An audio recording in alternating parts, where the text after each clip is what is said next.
Im Januar 1946 wurden rund 400 Kinder und Jugendliche aus dem Konzentrationslager Bergen-Belsen in eine Villa am Ufer der Elbe in Blankenese gebracht. Diese Kinder werden auch Kinder von Blankenese genannt. Zu diesem Thema haben wir Professor Friedemann Hellwig interviewt, der Vorsitzende des Vereins zur Erforschung der Geschichte der Juden in Blankenese. Ja, die Kinder von Blankenese sind eine Gruppe von ehemals jungen Leuten, die sich Anfang der 90er Jahre getroffen haben. Das waren alles Leute, die einmal hier auf dem Kösterberg gewesen sind, um, ja, wahrscheinlich hätten sie gesagt, dem Leben zurückgegeben zu werden. Sie waren also teilweise durch KZs gegangen, teilweise hatten sich versteckt, teilweise waren sie, sagen wir auch ruhig, verwahrlost. Und sie kamen hierher, um erneut zu lernen, richtig versorgt zu werden, Kleidung zu bekommen und so weiter. Und diese Gruppe nannte sich damals tatsächlich Children of Blankenese. Dazu muss man vielleicht zuerst sagen, sie kamen zum Teil aus Osteuropa, wurden von jüdischen Organisationen eingesammelt und sie haben teilweise über Bergen-Belsen, die Engländer hatten ja dort dann nachher ein Kinderkrankenhaus errichtet, sind über Bergen-Belsen hierher gebracht worden. Was ihnen fehlte, war eigentlich alles. Erstens ihre Angehörigen natürlich. Es ist ganz selten, wir wissen nur von einem Fall, wo eine Mutter mitgekommen ist. Gelegentlich noch Geschwister. Also die Wiederherstellung menschlicher Beziehungen war etwas ganz Wichtiges. Dann anständig ernährt zu werden. Das war aber nur eines. Sie kriegten dann oft Kleidung, zum Teil aus der britischen Armee. Sie kriegten vor allen Dingen, und das ist das Wesentliche, Unterricht. In allem, in Lesen, Schreiben, immer mit Betonung auf dem Hebräischen. Denn das war die Absicht eigentlich der Unterstützer, dass diese Kinder nach Palästina gehen sollten, um dort zu helfen, den Staat aufzubauen. So haben sie hier vor allen Dingen Hebräisch gelernt, jüdische Rituale gelernt, die ihnen zum Teil völlig unbekannt waren.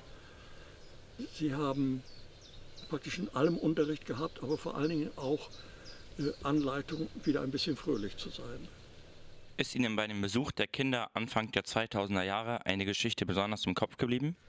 Einer hatte seine Tochter mit und am Abend vor der Begrüßung, der offiziellen Begrüßung hier, hat er zum ersten Mal seiner Tochter erzählt, was er erlebt hat. Das ist eine Erscheinung, die es vielfach gab, dass Ehefrauen und Kinder nichts erfahren haben über das, was die Kinder als Jugendliche erlebt haben. Und die andere Geschichte, an die ich gerne mit Wehmut denke, ist folgende. Mit der ersten Gruppe der Kinder waren wir auch in Bergen-Belsen. Ich ging mit einem Mann, der ursprünglich aus Polen kam, Emanuel Weinberger. Und als Pole führt man dann immer einen Kurznamen Milek. Also Milek und ich gingen über das Gelände und er erzählte mir seine Geschichte. Als 12-Jähriger war er bei Kriegsende in Budapest, nachdem er mehrere Konzentrationslager durchlaufen hatte.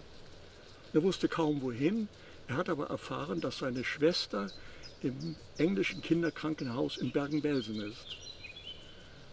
Und er sagte, da hat sich der 12-Jährige auf den Weg gemacht, zu Fuß von Budapest nach Bergen-Belsen, was ja nicht so weit südlich von Hamburg ist. Und er hat, wie er sagte, überall gestohlen. Der kleine Pole musste ja irgendwie leben. Und so ist er dann nach Bergen-Belsen gekommen und fand seine Schwester nicht vor. Nun erzählte Milek, dass eines Tages ein britischer Offizier mit Tränen in den Augen zu ihm gekommen hat und hat ihm gesagt, Milek, deine Schwester ist gestorben an Typhus. Und als Milek das mir erzählte, musste er weinen, ich musste weinen. Und was macht man mit einem Polen, wenn es ihm schlecht geht? Er war abends bei uns zu Hause und weil ich oft in Polen bin, habe ich natürlich Wodka da. Wir haben tüchtig Wodka getrunken. Das hilft. Und so ist mir der Besuch der Kinder in Erinnerung als einer mit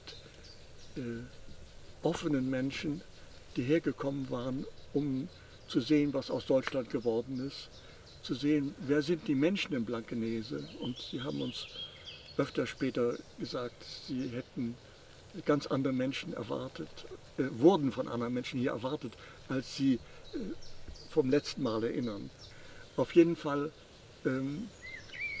war dieser neuerliche Besuch für sie so etwas wie eine Offenbarung, auch ein Kreis, der sich schloss von ihren jungen Jahren jetzt in ihr fortgeschrittenes Alter.